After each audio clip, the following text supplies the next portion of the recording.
ஒரு அழகான ஊர்ல ஜீவிதா அப்படிங்கிற ஒருத்தங்க இருந்தாங்க. அவங்களுக்கு ராமு அப்படிங்கிற புள்ள, கவிதா அப்படிங்கிற மருமக இருந்தா. ராமு விவசாயம் செஞ்சுக்கிட்டு அவனுடைய குடும்பத்தை பாத்துக்கிட்டு இருந்தான். ராமுவோட பொண்டாட்டி கவிதா ரொம்பவும் குண்டா இருந்தா. அவ அந்த வீட்டுக்கு மருமகளா வந்த நாள்ல இருந்து ஊர்ல இருக்கிற எல்லாருமே மருமகளை பார்த்து ஜீவிதாவை ரொம்பவே கிண்டல் பண்ணுவாங்க. ஆனா ராமு மட்டும் அவனுடைய பொண்டாட்டி குண்டா இருக்கா அப்படின்னு எப்பவுமே கவலைப்பட்டதே இல்ல. கவிதாவுக்கு சாப்பிடுறதுனா ரொம்பவே பிடிக்கும். வீட்லயே அவளுக்கு என்ன தேவையோ அது எல்லாத்தையுமே சமைச்சு சாப்பிட்டுக்கிட்டு இருந்தா. ஒரு நாள் ஜீவிதா, ராமு, இந்த தடவை நம்ம விளைச்சல் நல்லா விளைஞ்சிருக்குல்ல, நமக்கு லாபமும் நிறைய கிடைக்கும். ஆமாமா, நல்ல லாபம் தான் கிடைக்கும். கிடைக்கிற பணத்துல நான் எனக்கு ஒரு பைக்கை வாங்கிக்கிறேம்மா. அப்போ எல்லா இடத்துக்கும் போயிட்டு வர வசதியா இருக்கும். இன்னும் அந்த பைக் மேல இருக்கிற ஆசை உனக்கு போகலையாடா? சின்ன வயசுல இருந்து நீ சொல்லிக்கிட்டே தான் இருக்க. ஆனா அந்த வண்டிய வாங்கினா நமக்கு அதுல எந்த லாபமும் இருக்காதுடா. அது மட்டும் இல்ல, அது ஓட்டுறதுக்கு பெட்ரோல் வேற வாங்கி போடணும். அதுக்கு தேவையான பணம் உன்கிட்ட இருக்காதுல்ல. அப்படி இருக்கும்போது அது எதுக்காக வாங்கணும்? அது இல்லம்மா, நான் ரொம்ப நாளா ஆசைப்பட்டுக்கிட்டு இருக்கேன்.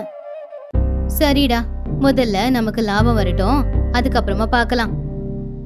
என்னம்மா இப்படி சொல்லிட்ட?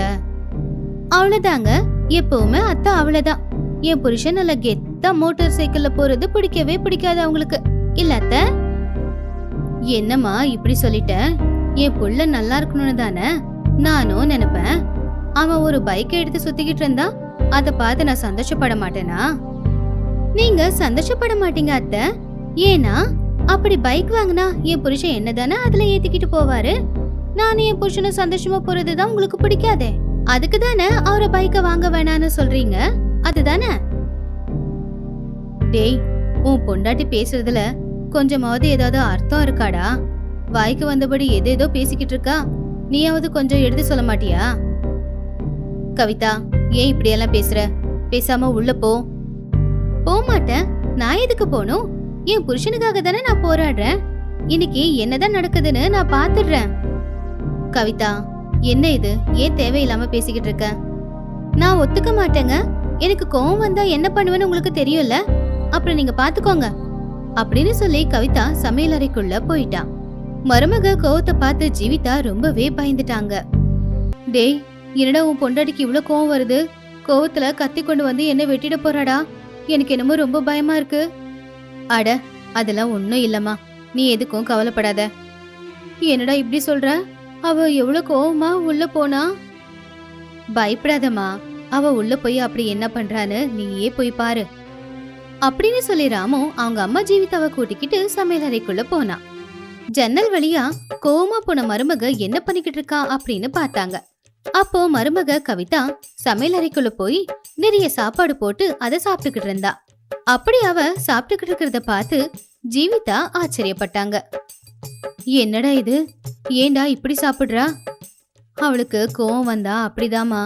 இன்னைக்கு நமக்கு சாப்பிட எதுவுமே இருக்காது, எல்லாத்தையுமே அவளே சாப்பிடுவா. பாரு, நாம இன்னைக்கு பட்னியா தான் இருக்க வேண்டியிருக்கோம். அட கடவுளே, மனுஷன் சாப்பிடுற மாதிரி அவ சாப்பிடுறா. என் வீட்டுல இவ்வளவு பெரிய அநியாயம் நடக்குது, ஆனா என்னால எதுவுமே செய்ய முடியலையே. அம்மா, மெதுவா பேசு. அவ காதுல விழுந்துச்சு, மறுபடியும் கோவம் அதிகமாயி பக்கத்து வீட்டுல இருக்கிற சாப்பாட்டையும் முழுசா சாப்பிட்டுருவா அப்படி சொல்லி ராமு அவங்க அம்மாவை கூட்டிக்கிட்டு அங்கிருந்து வந்துட்டான். அன்னைக்கு ராத்திரி ஜீவிதா ராமு ரெண்டு பேரும் வீட்டு வாசல்ல உட்காந்து பேசிக்கிட்டு இருந்தாங்க. அதுக்குள்ள அங்க எதுவும் தெரியாத மாதிரி குண்டு மருமக கவிதா வந்தா. அப்பாவி மாதிரி முகத்தை வச்சுக்கிட்டு, அத்தை, நீங்க என்ன எதை யோசிச்சுக்கிட்டே இருக்கீங்க? என்ன ஆச்சு? அட, அதெல்லாம் ஒன்னும் இல்லம்மா, சும்மா அமைதியா உக்காந்துக்கிட்டு இருக்கேன். அப்ப வீட்டுக்காரு ஏன் இப்படி அமைதியா உக்காந்துக்கிட்டு இருக்காரு? அவருக்கு என்ன ஆச்சு? அவனுக்கும் ஒன்னும் இல்லம்மா, அவனும் சும்மாதான் உக்காந்துருக்கான். ஏங்க, உங்களுக்கு ஏதாச்சும் வேணுமா? இல்ல இல்ல, எனக்கு எதுவும் வேணாம். நீ போய் படுத்து ஓய்விடு.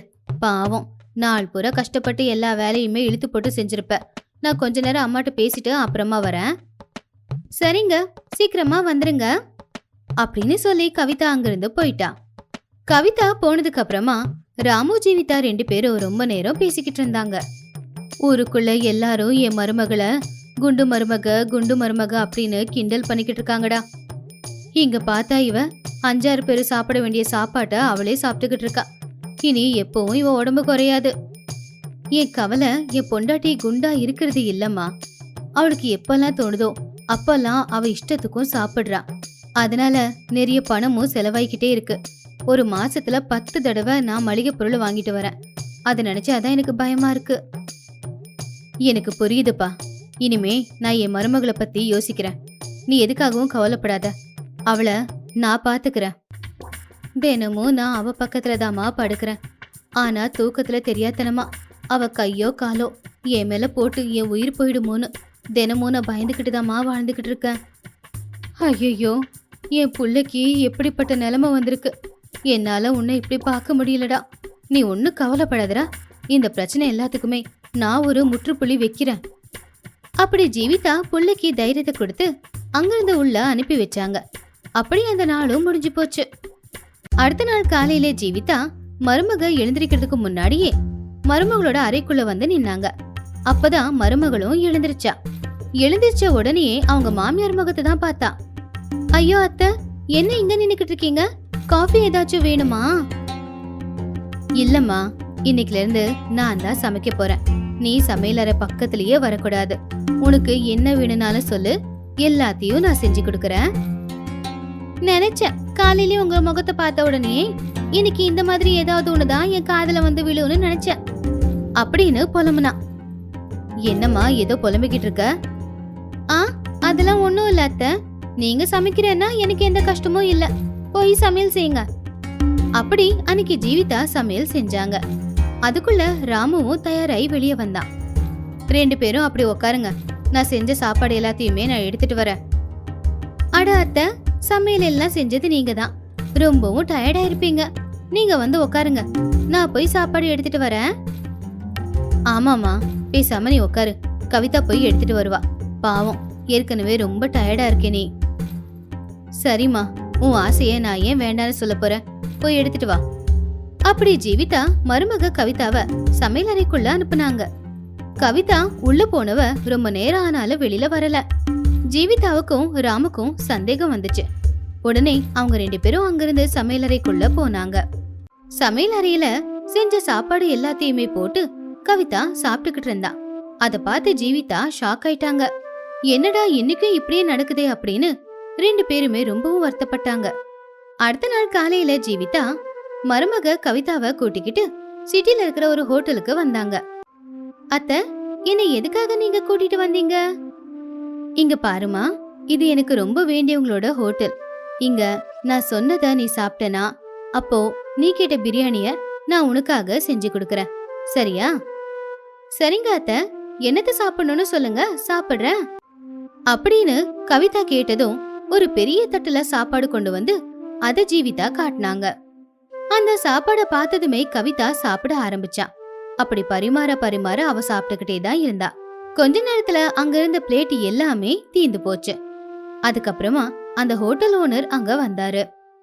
ஆஹா, சாதிச்சிட்டமா, இந்த போட்டியில நீதான் ஜெயிச்சிருக்க. இந்தா 10 லட்சம் ரூபாய் அப்படின்னு செக்கை எழுதி கொடுத்தான்.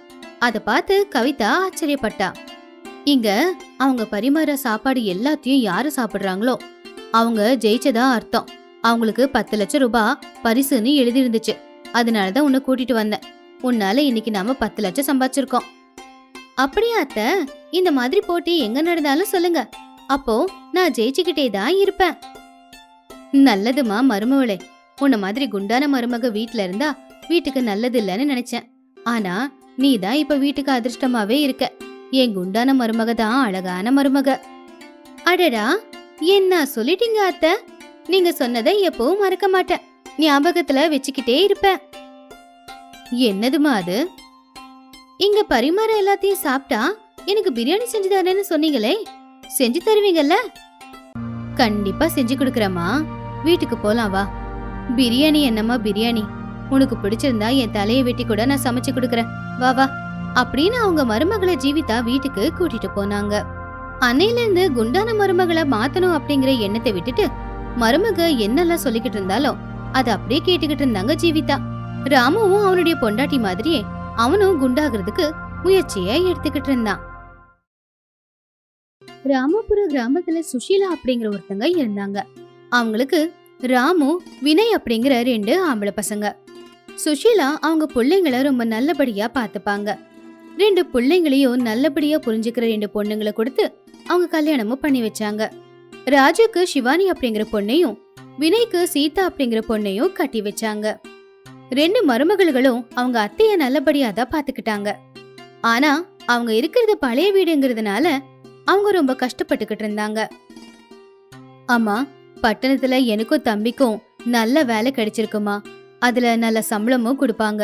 ஆனா பட்டணத்துல சூழ்நிலை எப்படி இருக்கும்னு தெரியாது இல்லையா, அதனால சில நாட்கள் நானும் தம்பியும் பட்டணத்திலே தங்கி அங்கத்த சூழ்நிலை எப்படி இருக்கு அப்படின்னு தெரிஞ்சுக்கிட்டு வரோம். ஆமாமா, நல்ல வேலை, நல்ல சம்பளம். நான் இப்போ உங்களை பத்தி எதுவும் யோசிக்கலடா. ஆனா உங்களை கட்டிக்கிட்டு வந்தவங்க பத்தி நான் யோசிச்சுதானே ஆகணும். இப்ப நீங்க 2 பேரும் பட்டணத்துக்கு போயிட்டீங்கன்னா பாவம் அவங்க 2 பேரும் தனியா இருக்க வேண்டியதா இருக்கும் இல்லையா, அத பத்தி யோசிச்சாதான் கஷ்டமா இருக்கு. அட, இதுல என்ன இருக்கு அத்தை, பரவாயில்ல விடுங்க.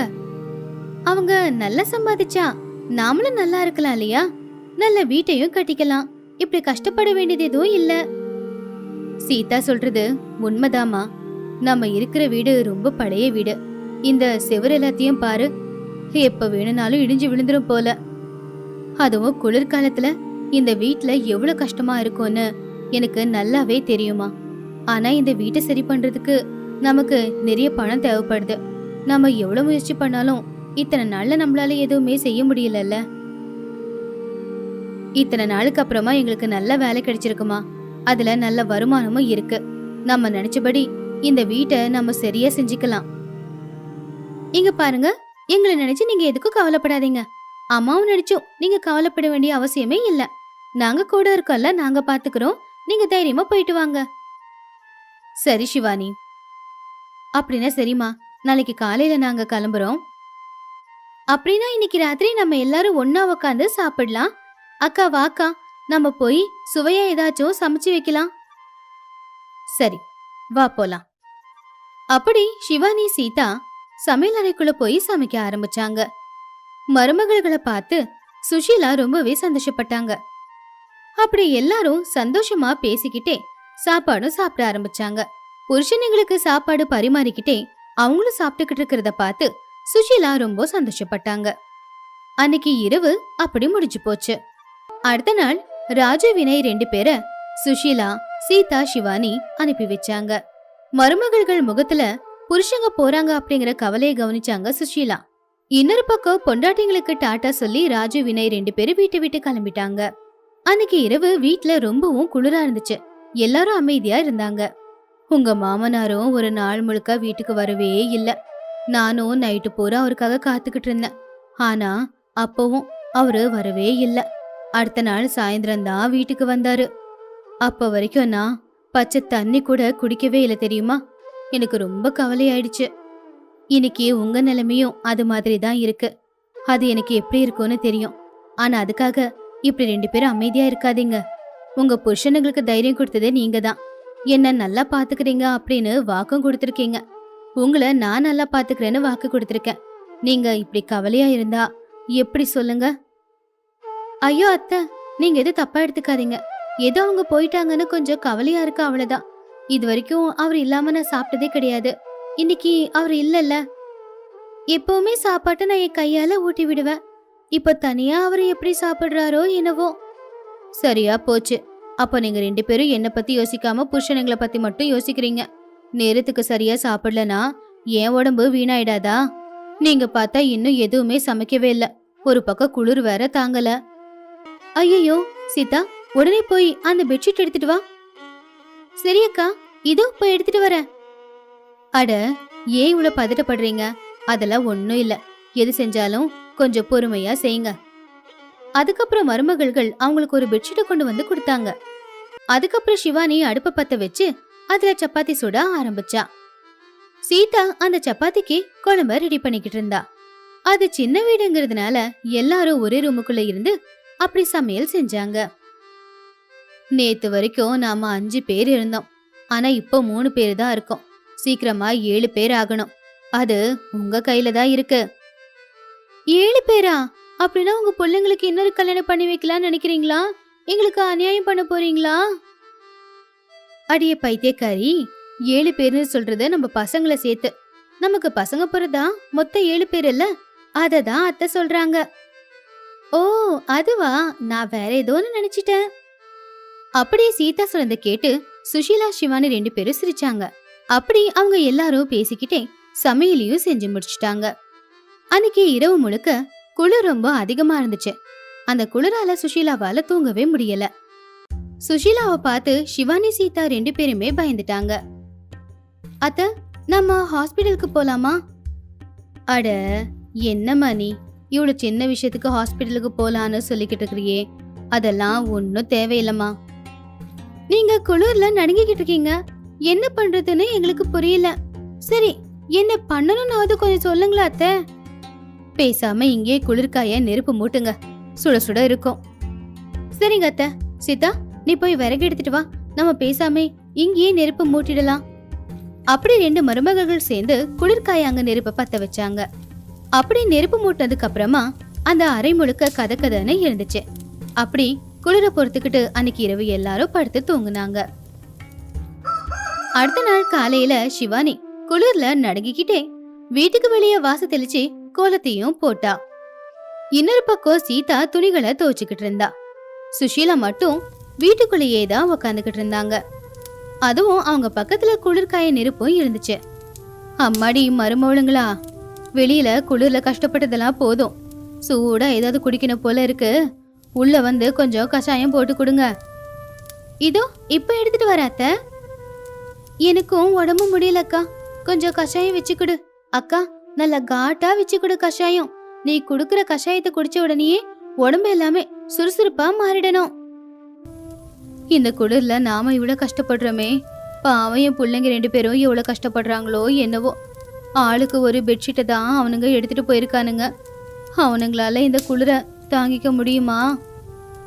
அப்படி சுஷீலா வருத்தப்படும் போது சிவானி அவங்களுக்கு கஷாயத்தை போட்டு எடுத்துட்டு வந்தா. அந்த கஷாயத்தை 2 பேருமே குடிச்சிட்டாங்க. இப்ப கொஞ்சம் பரவாயில்ல போல இருக்கு. கஷாயத்தை ரொம்ப நல்லா பண்ணிருக்கம்மா சிவானி. ஒவ்வொரு வருஷமும் இந்த குளிர்காலம் எதுக்குதான் வருதோ?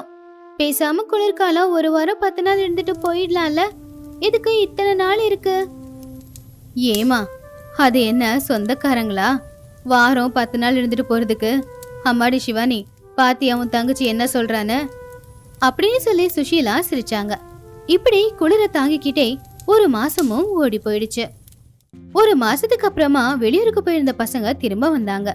வீட்டுக்கு வரும்போது நிறைய பொருட்களையும் வாங்கிட்டு வந்தாங்க. அத பார்த்து சீதா, சிவானி, சுஷீலா சந்தோஷப்பட்டாங்க. என்னடா என்னென்னமோ வாங்கிட்டு வந்திருக்கீங்க? சம்பாதிச்ச பணம் எல்லாத்தையுமே செலவு பண்ணிட்டீங்களா என்ன? உனக்காக ரூம் ஹீட்டரை வாங்கிட்டு வந்திருக்கோமா, அப்படியே ஸ்வெட்டரும் வாங்கிட்டு வந்திருக்கோம், பெரிய பெரிய பெட்ஷீட்டையும் வாங்கிட்டு வந்திருக்கமா. அதுக்கெல்லாம் ஒன்னும் அந்த அளவுக்கு செலவாகாது. சரிடா, இப்போ இதையெல்லாம் எதுக்கு? தம்பி நானும் பட்டணத்துக்கு போன நாள்ல இருந்து குளிர் தாங்க முடியாம ரொம்ப கஷ்டப்பட்டுட்டோமா. அதுக்கப்புறமா எங்களுக்கு ஒரு ரூம் கொடுத்தாங்க. அந்த ரூம்ல ஒரு ரூம் ஹீட்டரை வச்சிருந்தாங்கம்மா. அதனால குளிர் தெரியாம அங்க கதன்னு இருந்துச்சு. ஆனா நீங்க வீட்ல எப்படி இருப்பீங்களோ அப்படின்னு யோசனையா இருந்துச்சு, ரொம்ப கவலையா இருந்துச்சு. அதனாலதான் இந்த தடவை போகும்போது அம்மாவுக்கு ரூம் ஹீட்டர் வாங்கிட்டு போனோம் அப்படின்னு நினைச்சுதான் வந்தோம். அப்படியே துணி துவைக்கிறதுக்கு வாஷிங் மிஷினும் வாங்கிட்டு வந்திருக்கோம். இனிமே குளிர்ல காலையில எழுந்துச்சு வெளியே போய் துணி துவைக்க வேண்டியதில்ல, உள்ளேயே வச்சு துணிய அழகா துவைச்சிடலாம். அட உண்மையா? அப்ப நாமளும் அதுக்குள்ள உக்காந்துடலாமா? நம்மளே அந்த மிஷின் குளிப்பாட்டிடுமா? அடியே பைத்தியக்காரி, அதுல துணிகளை தான் போடணும். நாம உட்காந்தா நம்ம கதை முடிஞ்சிரும். அப்படி வினய் சீதா சொல்றதை கேட்டு சுஷீலா, சிவானி, ராஜு 3 பேருமே சிரிச்சாங்க. இப்படி ராஜு, வினய் 2 பேரும் கொண்டு வந்த அந்த பொருட்களை வச்சு குளிர்காலத்துல மாமியார் மருமகள் கஷ்டத்துல இருந்து தப்பிச்சுக்கிட்டாங்க. ரூமுக்குள்ள ரூம் ஹீட்டரை வச்சுக்கிட்டு சுஷீலா நிம்மதியா தூங்குனாங்க. மருமகள்கள் கூட ஸ்வெட்டர் போட்டுக்கிட்டு குளிர்ல இருந்து தப்பிச்சிட்டாங்க. 2 நாளுக்கு அப்புறமா ராஜு, வினய் 2 பேரும் அவங்க வேலைக்கு கிளம்பிட்டாங்க. இந்த பக்கம் எப்பவும் போலவே மருமகள்கள் அவங்க மாமியாருக்கு எந்த கஷ்டமும் வராத அளவுக்கு பாத்துக்கிட்டாங்க. இப்படி எந்த பிரச்சனையும் எந்த சண்டையும் இல்லாம அந்த குடும்பம் ரொம்ப சந்தோஷமா இருந்துச்சு.